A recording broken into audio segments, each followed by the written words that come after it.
As coronavirus continues to sweep across America, leaders are trying to figure out the right balance between keeping people safe and keeping the economy moving, while the rest of us are trying to figure out if we can grow tomatoes by planting some ketchup.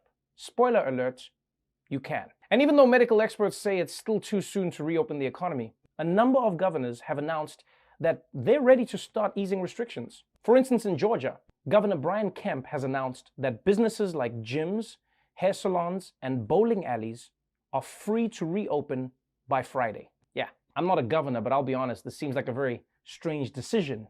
You know, bowling alleys? I feel like that should be the last place to reopen. You know, bowling, if you think about it, it's a sport based around sticking your fingers into a ball that other people just stuck their fingers into. You might as well tell people to join a competitive sneezing league.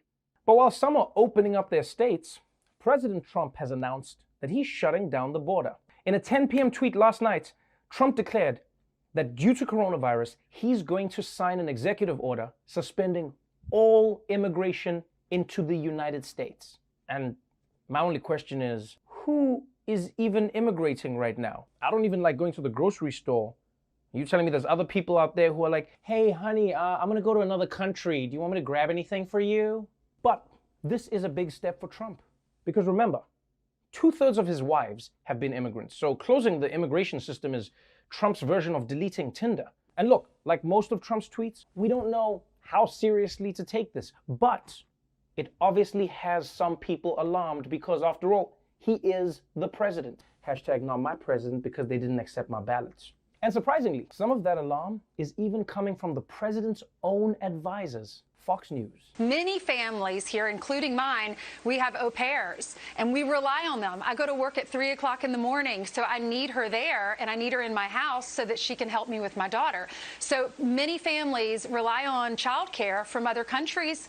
These au pairs come here on work visas. They have to go back to their country to get the visas renewed, and we've been talking in my house about how that's going to happen. So these are all things, these are questions that we have that hopefully the president will roll out a plan, and we'll all be informed on how this is going to affect all of our lives.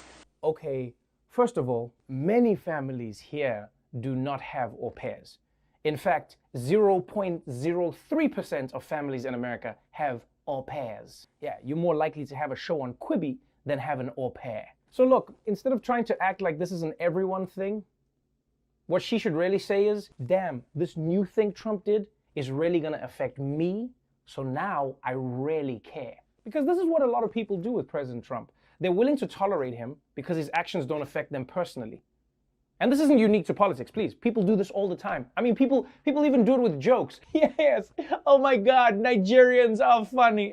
Yeah, Indians do that all the time.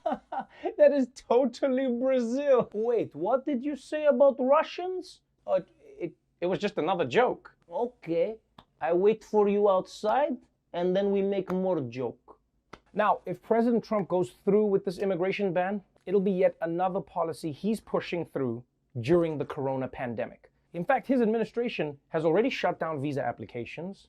They've paused the refugee program. They've blocked migrants from seeking asylum. And during corona, Trump's EPA even decided to drastically cut enforcement of environmental regulations. So don't forget, while you're finally getting around to watching Ozark and trying to bake bread for the first time, Donald Trump, he's also using coronavirus as an opportunity to do all the things he always wanted to do. The only difference is when quarantine is over and you throw away your bowl of yeast, Trump's hobbies are going to keep going for a very long time. Well, that's our show for tonight. Before we go though, with businesses closing and people losing their jobs all over the country, lots of people are struggling to find a meal right now. And you can help them by donating to Feeding America. They're supplying food to millions of Americans every single day, and they could really use your help. Even $1 can get somebody a meal. Until tomorrow, stay safe out there, wash your hands, and remember, take temperature in a different hole every day just to spice things up.